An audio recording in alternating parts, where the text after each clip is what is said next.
السلام علیکم ناظرین، پروجیکٹ پاک پاکستان کے ساتھ میں ہوں عبدالعزیز خان اور میرے ساتھ موجود ہیں آمنہ کمال خان.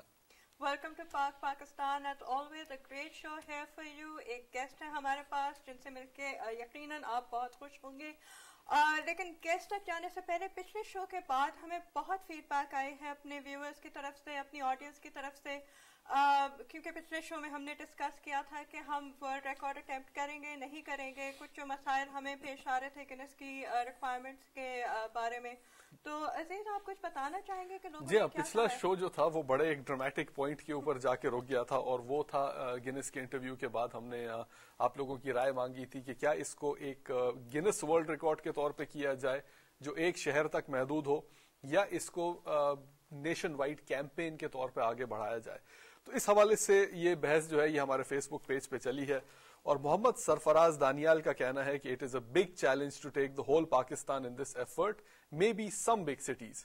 لیکن سمینہ خان کو شدید اختلاف ہے. انہوں نے کہا nationwide we already have a lot of districts and many of the people do not belong to big cities.